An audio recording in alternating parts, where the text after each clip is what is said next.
गेलीस ना? हे काय इथं कोथमीर आणा गेली. कसे पाहुणे आले तिला बोललं पोहे बी कर जरा.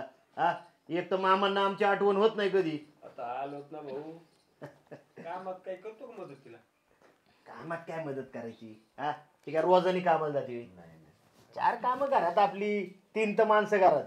म्हातारं मिन्सन्या. चहा बनवते आधी मग पोहे करते. राहू दे तुला किती वाज चालू आहे आता? आता 7वा लागले. हा का? काळजी घे जा बाई जरा. हा घेते. उचलाय साचल्याचे काम करीत नको जाऊ.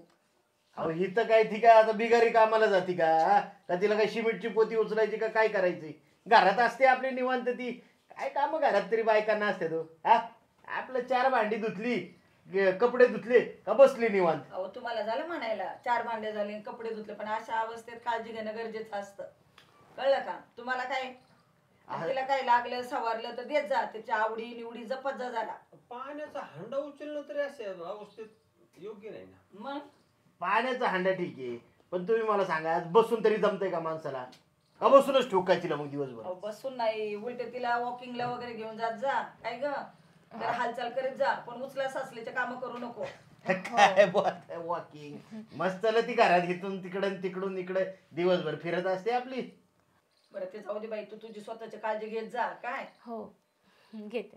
चाल नको काय मी आता? अहो मामा चहा तरी ठेवते ना. अरे जेवण करून आलो, कशाला चहा आणि पाणी? आता काही नको. आत्या थांबा ना. नाही नको, जेवण करून आहे. तिथं कार्यक्रम होता ना, त्या कार्यक्रमातच जेवलोय. काय पाहुणं परत सांगते, काळजी घ्या. आता बस घेतोय काळजी. काय नाही घरीच आहे आपली बसून. गोळ्या बिळ्या जरा नीटनेटक्या आपल्या चेकिंगला जात जा. हा ते करताय ते चालू आहे ट्रीटमेंट. आता तिच्यापेक्षा धावपळ जास्त माझीच होती. रानातली कामं करा, बाहेर प्लंबिंगची कामं करा, 2-2 लेत त्रास होतो. बायकांचं बरे घरी आपली 4 भांडी धुतली की बब असते. अहो तुम्हाला बोलायला झालं घरात त्याला काम असते. बरं चला येऊ का मी? येऊ का? हो या आपल्याला लय काम आहे इथं. हा हा चला काळजी घ्या. या परत. हा आलो मामानं सोडून येतो इथे. हो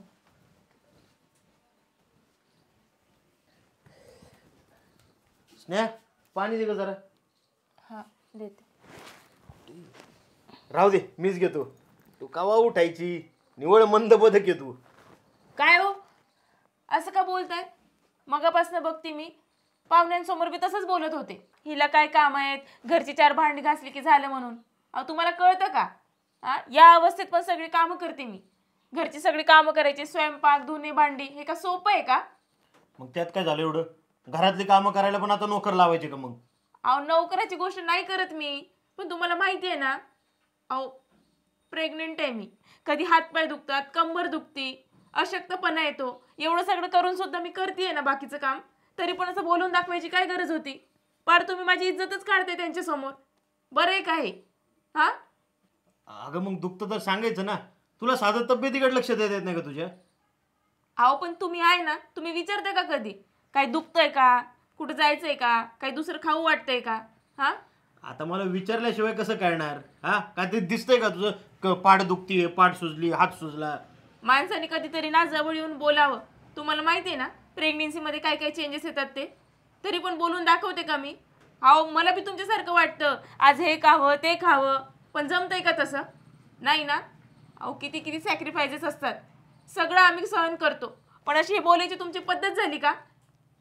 हिला काही कामधंदा नाही, हिचं काय माझं तिकडं मरण होतंय, 2-2 काम आहेत. अहो बरं दिसतं का ते? माझ्या कामाचं काढताय ना तुम्ही. तुम्हाला माहिती आहे ना मी जॉबला जायची, पण इच्छा होती ना तुमच्या घरच्यांचीच. आम्हाला मूल पाहिजे, नातू पाहिजे म्हणून. त्याच्यासाठीच केले ना हे सगळं. आणि तुम्हाला माहिती आहे का काय काय होतो त्रास? अहो केस गळायला लागले. आज एवढा ग्लो होता ना तो सगळा उतरून चाललाय. कशामुळे चाललाय? हा काय बोलावं तुम्हाला? आणि नसतं ठेवलं तर घरच्यांना चाललं असतं का? तुमच्या घरच्यांनी ना माझे दोष काढले असते. ह्या सगळ्या गोष्टी सॅक्रिफाईस केल्यात तेव्हा कुठं आता हे आहे सगळं. तरी तुम्ही मलाच नावं ठेवताय. बाय माणसाने किती कामं केली ना तरी तुम्ही पुरुष मंडळी आम्हाला नावच ठेवता. अहो 2 किलो तुमचं वजन वाढलं ना तर तुम्हाला असं स्थूलपणा येतो. इथं किती चेंजेस होतात माहिती आहे का? अहो 10-10, 20-20 किलोचं वजन येतं इथं. हा स्ट्रेच मार्क येतात अंगावर. तरी आम्ही सगळं सहन करतो. पण तुम्हाला कधी कळायचं काही समजत नाही मला. मलाच कंटाळा आलाय तुमच्या टोमण्यांचा. खरं सांगू का तुला? शेवटी बाईची दुखणी बाईलाच माहिती, मला सुद्धा माहिती नव्हतं. अगं हे तू बोलून जरी दाखवलं असतं ना, सांगायचं का मला? अहो एकदा तरी असं वेळ काढून एक दिवस माझ्याजवळ बसले का तुम्ही? हां, कसं वाटतंय? आज बरी आहेस का? काय दुखतंय? कधीतरी विचारावं ना. खरं सांगतो, मला ना बहीण ना आत्या, मला सुद्धा ही दुखणी माहिती नव्हती. पण हे सगळं सहन करू जाणं महिलांनीच. खाडकंडोळे उघडले बघतो माझे. मला वाटायचं काय सोपं आहे, घरी बसून असती, काय काम असतं. अगं तू आई होणार नाही, आई आहेच. माझ्या वडिलांची काळजी घेती, माझी काळजी घेती. फक्त आम्हाला जाणीव नव्हती त्याची, आज तू करून दिली. हे बघ, मनाला काय वाईट वाटू नको घेऊ. आजपासून तुझ्यासाठी वेळ देईन मी. आणि हा, काही कामं असली ना तरी बिंदास सांग, मी करू लागेन तुला. मी करेलच हो, पण जी कामं जमत नाही ना त्याच्यामध्ये साथ द्या. आणि असं बोलू नका कोणी आल्यावर त्यांच्यासमोर. नाही बोलणार बाबा, फक्त तुला एक महत्वाचं काम, काय? स्वतःची काळजी घे. तुम्ही आहे की त्यासाठी. बरं, मी बाबांना बोलून येतो. चालेल.